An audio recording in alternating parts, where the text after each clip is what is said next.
Hi friends, welcome to our channel super trader Lakshya. ये हमारा दूसरा चैनल है जिसको सब्सक्राइब कर ले। सबसे पहला काम आप ये करें और यहीं पे आपके रेगुलर एनालिसिस वीडियोस भी आएंगे, क्रिप्टो वीडियोस भी यहीं पे आएंगे और आपका लाइव सेशन भी यहीं पे होने के चांसेस ज़्यादा हैं। तो सब्सक्राइब कर लें इसको और इस वीडियो को लाइक ज़रूर करिए अगर आपको हमारे एनालिसिस पसंद आते हैं। अब यहाँ पे सबसे पहले इंपॉर्टेंट बात है कि क्या ग्लोबल मार्केट में चल रहा है, क्या फ़िलहाल इंडियन मार्केट में चल रहा है, क्या ग्लोबल जियोपॉलिटिक्स चल रही है, ट्रम्प क्या कह रहा है, क्यों मार्केट हमारा उठ उठ के भी नहीं उठ पा रहा है। 25,000 के ऊपर तो हम आ गए, कंफर्टेबली भी आ गए, लेकिन उसके बाद भी हम टिक नहीं पा रहे हैं। तो क्या ये सारे कारण हैं? क्या हमारा मार्केट यहाँ से 27,000 भी जाएगा या उससे पहले फिर से हम 24,000 की तरफ गिर सकते हैं? ये सारी चीज़ों के बारे में इस वीडियो में हम बात करेंगे, तो पूरा वीडियो लास्ट तक देखिएगा। क्रिप्टो करेंसीज़ के बारे में भी शॉर्ट में मैं अपना एनालिसिस लास्ट में दूंगा। तो सबसे पहले यहाँ पे देखना है कि क्या निफ्टी यहाँ पे अब एक फिर से रेंज बाउंड में जाने वाला है। मेरा मानना है कि निफ्टी ने एक डिसेंट बाउंस दिया है, मैं नहीं कहूँगा बहुत अच्छा है, लेकिन डिसेंट बाउंस दिया है और एक लाइन में भी नहीं दिया, मतलब ठीक ठाक बाउंस था। अगर आप इसको कहें तो आपको 2 दिन में पैसे दे दिए, फिर बाकी लोगों को जो लेट कमर है उनका पेशेंस टेस्ट करने लगता है। तो जो बड़े मूव हैं वो 2 दिन हो रहे हैं, बाकी 3 दिन जो मूव हैं वो बहुत परेशान करने वाले हो रहे हैं। आप कहोगे यार 200 पॉइंट ही ऊपर बंद हुआ, लेकिन वो 200 पॉइंट ऊपर बंद होने के पहले 100 पॉइंट गिरेगा, फिर उठेगा और हो सकता है फ्लैट में 2 घंटे उसको होल्ड करके रखें, उसके बाद छोड़ रहे हैं। तो इस तरीके की चीज़ें हो रही हैं। तो लोग तो परेशान हैं कि यार हम इसको किस तरीके से यहाँ पे बेट कैसे लें, ट्रेड कैसे लें। तो मेरा मानना यह है कि मार्केट अभी फिलहाल आज अपर Bollinger band daily time frame का जो होता है, अगर आप फॉलो करते हैं टेक्निकली, तो वहाँ पे आज आके टच किया, जो कि पहला रेजिस्टेंस होता है। अब वहाँ पे अगर ये रुकता भी है तो क्या रेंज हो सकती है? मेरा मानना है 24,800 840 लोअर एरिया पे एक सपोर्ट की तरह काम करना चाहिए। अपर एरिया में 25,200 250 एक रेजिस्टेंस की तरह काम करना चाहिए। ये रेंज है, इस रेंज के नीचे निकलने पे बियरिश है, अगर इसके ऊपर निकलता है तो बुलिश है। क्या मार्केट यहाँ पे सीधे सीधे भागना चाहिए? मुझे नहीं लगता सीधे सीधे भागेगा।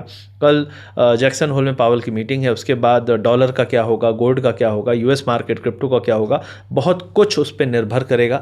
लेकिन उससे भी इंपॉर्टेंट होगा जो पॉलिसी आने वाली है उसमें क्या होगा, क्योंकि ट्रंप लॉबिंग कर रहा है। अब मोस्ट प्रॉब्ली सारे फेड गवर्नर से एक फेड गवर्नर को फायर करने के लिए भी कहा है, नॉट मेन वाले को नहीं, एक वहाँ, क्योंकि बहुत सारे स्टेट के बहुत सारे रहते हैं।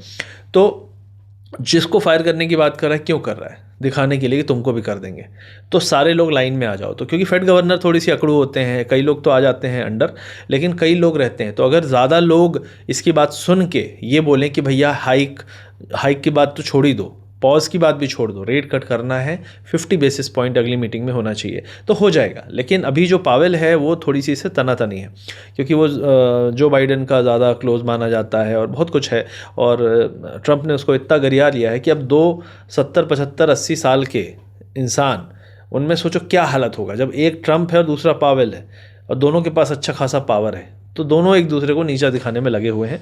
और यही चल रहा है मार्केट में। ट्रंप भी समझ गया है कि यार ये आदमी टेढ़ा है, उसको फायर करने की धमकी दे दिया, गाली गलौज भी किया होगा इनडायरेक्टली, और अब जो है लॉबिंग करके, तो कोशिश यही है कि रेट कट हो। अगर रेट कट 50 बेसिस पॉइंट होने के माहौल बनेंगे, और अभी आज भी एक फेड गवर्नर ने कहा कि 1% तक रेट कट हो जाने चाहिए 26 तक, मुझे ऐसा लगता है।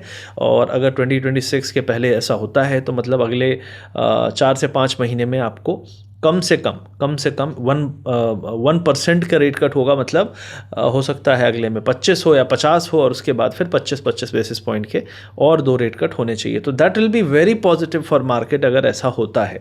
और ये करने में ही ट्रंप लगा हुआ है, इसीलिए वो अपना नॉमिनी बहुत जल्दी बता देना चाहता है। फिर उसके नॉमिनी जो कहेगा वो बात को ज़्यादा वजन दिया जाएगा, जैसा मैंने पहले भी कहा था।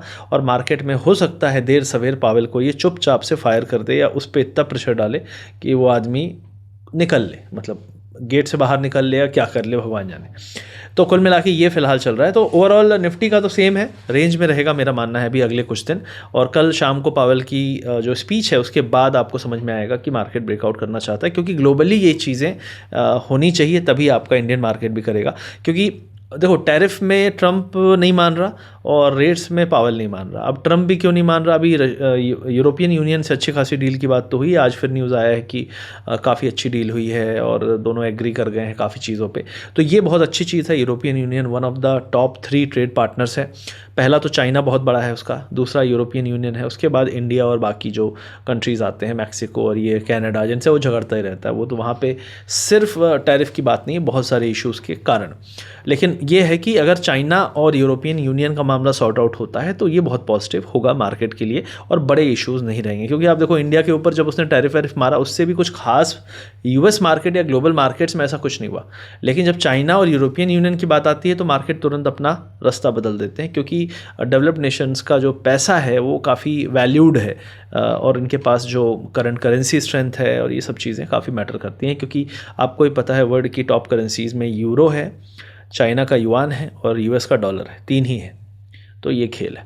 अब यहाँ पे बैंक निफ्टी की बात करें तो बैंक निफ्टी भी फ्लैट बिल्कुल बंद हुआ है। तो बैंक निफ्टी की बात करें तो वो भी सेम रेजिस्टेंस किया है टेक्निकली, लेकिन ये जो अभी है फ़िलहाल है ये 21 EMA 20 SMA पे बैठा है। मेरा मानना है कि जो सपोर्ट है इसका 55,200-300 के आसपास है। और बैंक निफ्टी, क्योंकि लास्ट टाइम बैंक निफ्टी चलता था और बैंक निफ्टी ज़्यादा गिरा भी नहीं था, लेकिन निफ्टी था जो कमज़ोर था, तो इस बार निफ्टी में ज़्यादा स्ट्रेंथ दिख रही है। और जैसा कि मैंने कहा था कि निफ्टी ही होगा जो पहले लीड करेगा अगली रैली में, जो रैली आएगी because of tariff relief, because of deal, because of what ever जो इकोनॉमिक न्यूज़ है। लेकिन निफ्टी ही आगे फोरफ्रंट में रहना चाहिए, तभी लगेगा कि डिसेंट रैली है। वरना बैंक निफ्टी के दम पे आप उठा तो सकते हो, होल्ड नहीं कर पाओगे, क्योंकि जब बैंक निफ्टी करेक्शन जाएगा तो आपका निफ्टी को संभालने वाले जो कंपोनेंट्स हैं वो कम हो जाएंगे।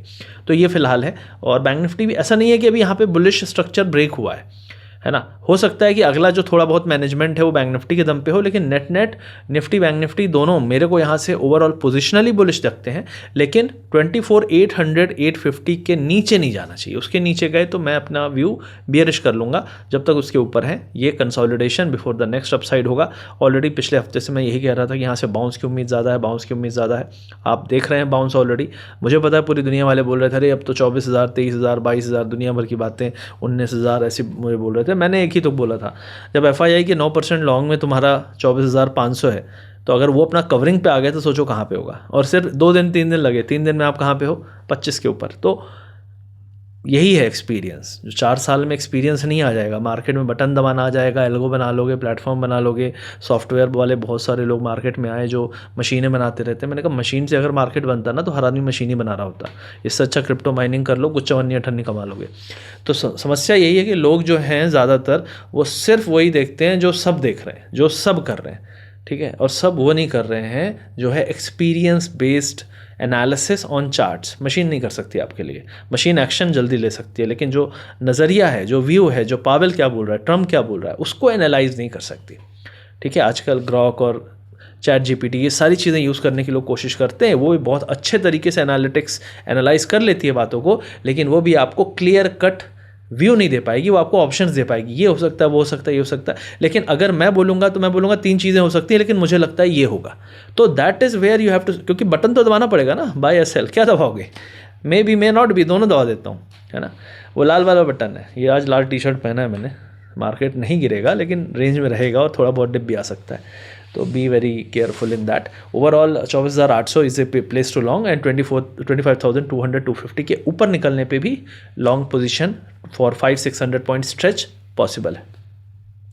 विक्स की बात करें तो विक्स आज डाउन हुआ है। दैट इज़ ए थिंक कि आज प्रीमियम में काफ़ी लोगों निचोड़े गए होंगे। बहुत सारे लोग सोचे होंगे ब्रेकआउट होगा नहीं हुआ होगा तो कॉल लिए होंगे, फिर वो डिके हो गया होगा शुरू में पुट, और पुट में भी कुछ बना नहीं होगा। तो नेट आज का जो दिन था वो टाइम वेस्ट वाला दिन था। और मोस्टली जो आज एक्सपायरी भी थी तो डेफिनेटली मैनेजमेंट आज काफ़ी ज़्यादा था यहाँ पे। ओवरऑल अगर हम बात करें तो ग्लोबल मार्केट्स में अगर हम जाएँ तो US मार्केट आज थोड़ा सा डिप है। कल भी डाउन था नैस्डैक काफ़ी, लेकिन लास्ट में रिकवरी आई थी। आज थोड़ा डाउ ज़्यादा है डाउन, नैस्डैक कम है, तो नेट मैनेजमेंट चल रहा है। और यूरोपियन मार्केट पिछले 2 दिन में ऊपर गए थे तो आज थोड़ा सा रेड में है। तो नेट आप देखो कि ऐसा नहीं है कि सब कुछ टूट रहा हो। और कई लोग बोलेंगे अरे ये हो गया, वो हो गया, इशू हो गया, टैरिफ हो गया, लेकिन उसके बाद भी हम कहाँ हैं? उसके बाद भी हम US में ऑल टाइम हाई के बगल में बैठे हुए हैं, ठीक है। आज नैस्डैक भले बोलो आप 300 पॉइंट कल गिरा, फिर 150 रिकवर हो गया, मतलब 150 मतलब 300 करीब रिकवर हुआ, 150 पॉइंट ही बचा था, 450 पॉइंट माइनस तक गया था। तो रिकवरी जो है is bigger than the total candle close. इसका मतलब क्या होता है आप बताइए कमेंट सेक्शन में। आपको प्राइस एक्शन आता है ना, बहुत सीखा है आपने, मशीन दबा लेते हो, सुना है। बताओ, मैं तो बस ये बताता हूँ, मैं तो अपने इशारा और एक्सपीरियंस बताता हूँ जो मैंने देखा है पिछले 10-15 साल में। लेकिन मेरा ये मानना है कि मार्केट में एक बड़ा पैसा वेट कर रहा है रेट कट्स का, जो अभी भी नहीं आया है मार्केट में। और जब तक रेट कट हो नहीं जाएंगे, 2-4 रेट कट, और मैं कहता हूँ कम से कम रेट कट पहला बम्पर हो जाए, और अगर मुझे ऐसा लगता है 25 बेसिस पॉइंट हुआ भी तो उसके बाद ओपन रहेगा मौका कि अगर डेटा अच्छा आया, और अगर भी एक डेटा बाकी है, अगला जॉब डेटा बाकी है, उसके बाद इन्फ्लेशन भी आएगा, फिर पॉलिसी है। तो मुझे लगता है कि जो अगला जॉब डेटा आएगा वो भी ख़राब आएगा, जिसके बाद रेट कट की जो चांसेस हैं वो बहुत ज़्यादा बढ़ जाएंगे, 50 की मांग होने लगेगी, and that is when Fed pressure में आके शायद कुछ करे, क्योंकि फेड के गवर्नर्स में कई सारे लोग होते हैं। अगर सारे के सारे बोलेंगे नहीं हमें तो 50 काटना ही चाहिए, तो आई थिंक पावेल को फिर झुकना पड़ेगा, नहीं तो पावेल को फिर ट्रंप जो है वो कोने में ले जाके गुपचियाएगा अच्छे से। तो नेट नेट यही लग रहा है। ओवरऑल मार्केट में अभी क्रिप्टो की बात करें तो क्रिप्टो इज़ लाइक 2 स्टेप आगे जाता है फिर 1 स्टेप पीछे आता है। तो नेट नेट अभी थोड़ा सा वेट कर रहा है ये भी पावेल का, और कल एक अच्छा बाउंस आया था, उसके बाद अभी फिर से एक कंसोलिडेशन में फंसे हुए हैं। तो आई थिंक यहाँ पे कंसोलिडेशन शाम तक चलेगा। यूएस मार्केट लोअर एरिया से अगर रिकवरी देता है तो फिर से ये भी बाउंस करेंगे। ओवरऑल यहाँ कोई पैनिक की बात नहीं है, बेस फॉर्मेशन चल रहा है बहुत सारे एल्ट कॉइन्स में। बड़े कॉइन्स में इथीरियम ने एक अच्छी रैली दी थी, उसके बाद ये आके एक करेक्शन अपना दे रहा है, क्योंकि सीधे तो ऊपर जाता नहीं जाएगा, तो वो करेक्शन कंप्लीट हो रहा है उसका। इस करेक्शन के बाद फिर से इथीरियम लीड कर सकता है because of ETF flows, because of HNIs flows. लेकिन एल्ट सीजन भी एक कंफर्मेशन आ रहा है कि अब हाँ छोटे कॉइन्स में भी पैसा आएगा, लेकिन छोटे कॉइन्स में वो पैसा आता है जो आपका सस्ता पैसा, ठीक है, कहाँ से मिलता है, सस्ता लोन। तो बहुत सारे लोग यहाँ सोचते हैं कि हम लोन लेंगे किसके लिए, लोन लेंगे वर्ल्ड घूमने के लिए, लोन लेंगे आईफोन के लिए, लेकिन दुनिया लोन लेती है इन्वेस्ट करने के लिए एट ए लोअर वैल्यू, और ताकि हायर वैल्यू में अच्छा पैसा बना सके, और इंटरेस्ट रेट डिडक्ट करने के बाद भी क्या वैल्यू हमको वहाँ पे पैसा बनेगा ये सोचती है। हम क्या सोचते हैं कि चलो घूम लें फिर लें ऐश कर लें, बाकी देखेंगे, जो है नौकरी करते रहेंगे जीवन भर। तो इन्वेस्टमेंट माइंडसेट जो है वो थोड़ा पहले वाला है, ये वाला नहीं है। तो आई होप वीडियो अच्छा लगा तो लाइक करिए, शेयर करिए, सब्सक्राइब करिए। मिलते हैं बहुत जल्दी अगले वीडियो में। Thank you very much. Subscribe share like. Video के पिन कमेंट डिस्क्रिप्शन में मैं लिंक दे दूंगा, वहाँ पे VIP ग्रुप के लिए लिंक है, आप लिंक से ओपन करेंगे अकाउंट तो आपको हम अपने VIP ग्रुप में ज्वाइन करेंगे, जहाँ पे हम क्रिप्टो सिखाते समझाते ये सब चीज़ें हैं। वहाँ पे मैं गाइड करता हूँ कम से कम 10 से 15 घंटे मिनिमम दिन के, और हमारे अकाउंट से हमारे लिंक से आप अकाउंट खोलें, लेकिन अगर इनएक्टिव हैं तो कोई फ़ायदा नहीं है। नाम के लिए मत करिएगा, क्योंकि मैं एनीवेज हफ्ते 2 हफ्ते में निकाल दूंगा। तो एक्टिव रहना है, उसी में ट्रेड करना है, तभी करिएगा, और वो फ्री है। और अगर फ्री में नहीं करना है तो पेड का लिंक भी वहीं पे दिया हुआ है, चेकआउट कर लीजिएगा। मिलते हैं बहुत जल्दी। Thank you.